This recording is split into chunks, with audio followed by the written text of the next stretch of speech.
All right, my people, so that's just a small taste of exactly what's going on in our oceans at this time. It currently has the scientific community and the public alike baffled. Nobody understands why these creatures are pushing towards the shoreline.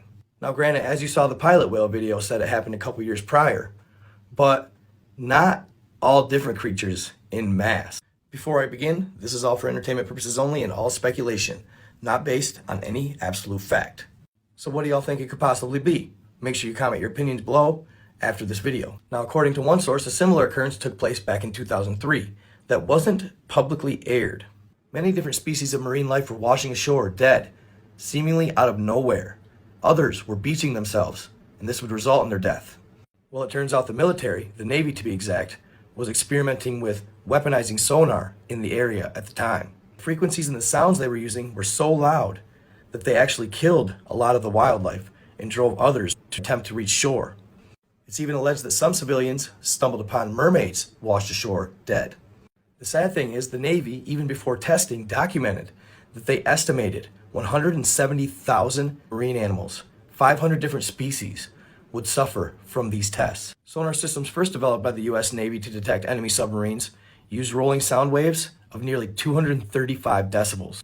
The loudest rock bands today reach only 130 decibels, and these sound waves can travel up to 300 miles in the ocean. This made people angry to say the least. So an environmental group sued the Navy and was successful in the lower courts, but unfortunately, when it reached the Supreme Court, they allowed for mild testing. So of course, this could be one of the culprits. But I have noticed that none of the marine animals are actually washing ashore already dead. Also, marine life that is subject to these type of sonar sounds, like whales, often have bleeding eyes or bleeding orifices. Sometimes even their internals are affected. But according to reports, there hasn't been any sign of this. So I'm not going to rule this out or anything, but as a result, I'm going to have to say I do not believe that the military is the cause of this. If not the military, what could it possibly be? Tsunamis? Well, none have been reported. Hurricanes? Just the one in Florida. That leads me to the more cringe explanation. So buckle up and get ready. So it's crazy that I had come across all of this content, mostly, honestly, from Phoebe on TikTok. Check her out. But she had been posting videos about odd tendencies in the marine life as of late, as you saw in the previous video. But prior to that, I had been pondering a theory, I guess you could say, that may or may not be totally cringe, outlandish, all of the above, but maybe, just maybe, there's something to it. Now, before I say this or anything like that, I'm not trying to fearmonger. I'm not trying to scare anybody. I'm not trying to say that what I'm going to say is at all valid for entertainment purposes only.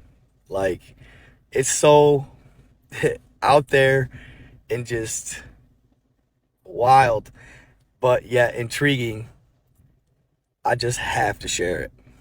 So like I said, I had been pondering this theory, but it wasn't until me and one of my boys were talking crazy shit that when I actually spoke it into words, it kind of blew my mind.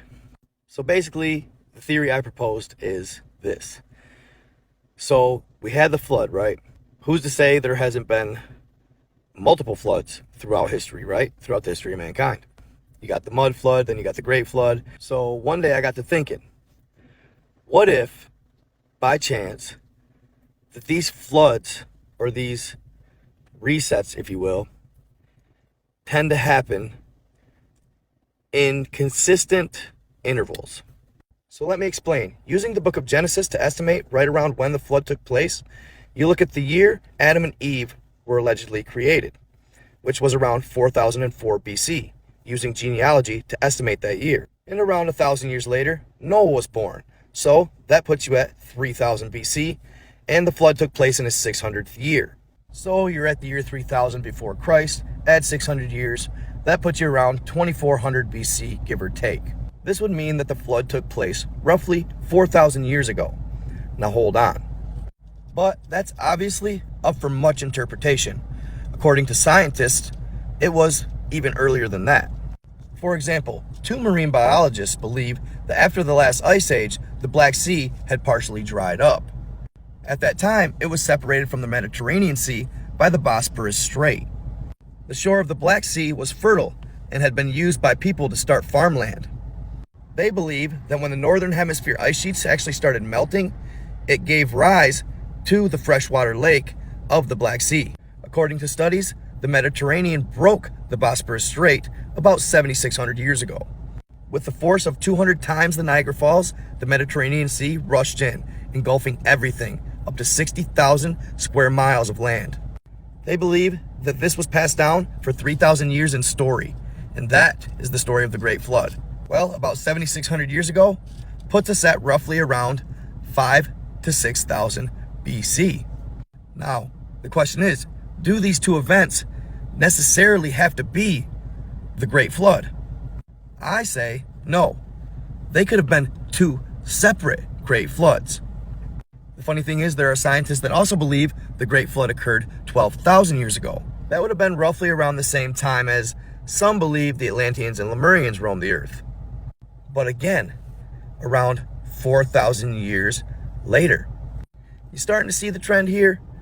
It seems that throughout history it's believed, and this is based on sediment samples, some radiocarbon dating, etc. So, possibly hard tangible evidence that floods have occurred every 4,000 or so years on this planet. So back to my theory. If this is the case, if it is so that this planet goes through some sort of shift or some subterranean pockets open up every 4,000 years, if this is the case, then this basically means that for 4,000 year intervals, the world's human population is able to build and thrive, reaching numbers oftentimes possibly in the billions, but for sure the 100 millions, right? Now what I'm about to say next is somewhat graphic, possibly, and it is not for the faint of heart, so if you're not feeling it, you might want to take leave. What if there's a creature, whether it becomes from, and what if this creature comes from the waters below, or the deepest deep blue waters that man hasn't even fathomed or even understands or knows about? The caverns of alleged fresh waters below that the massive trees or the elder trees of earth in the Bible were said to have tapped their roots into. I'm talking a sea creature so massive and so incomprehensible to you and I that we can't even imagine what this creature is, let alone how big it is.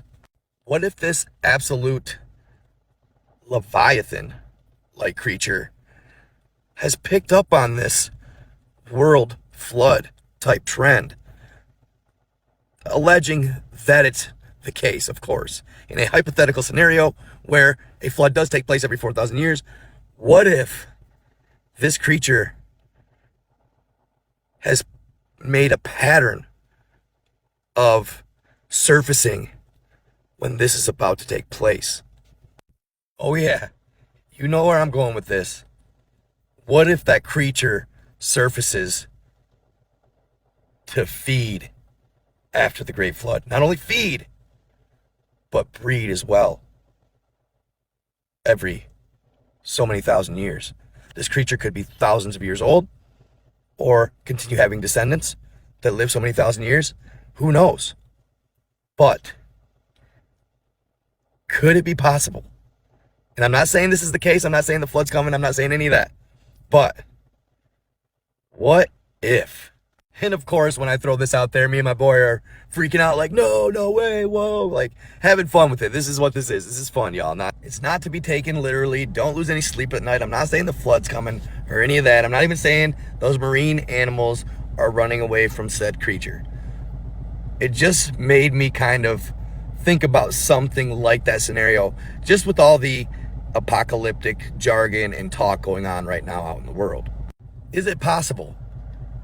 Can you feel me? Like, I love pondering this type of stuff. It's what I do. I speak hypotheticals. I speak about outlandish, wild, crazy ideas.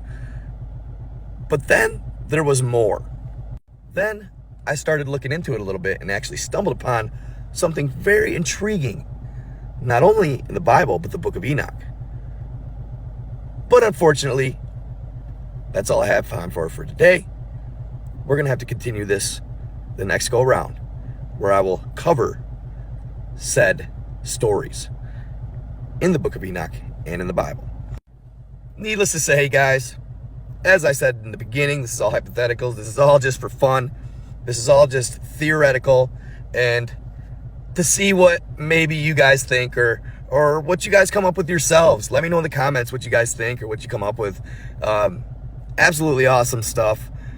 You know, y'all, this is what I do. I just love having fun with this. I love thinking beyond things that are so out of the scope of what most consider reality, that it just is absolutely enthralling.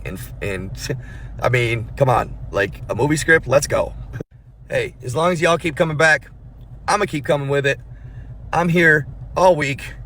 Sorry, it took me a little bit to post in between these two videos. Always something going on, right? But I hope y'all enjoyed it. I may go live here real soon. I just kind of, yeah. And I will keep you posted on that if I do. Until then, stay tuned, stay watching, stay thinking, stay in the love and the light. Be kind to others and treat them how you yourself would like to be treated. Forgive the paint on my hand. Doing a little body work on the old car. Don't mind me. Just had to share my thoughts with you guys this afternoon. Love y'all, as always. See you soon. I am out. And just to let y'all know, I was not driving during the making of this film. Later, y'all.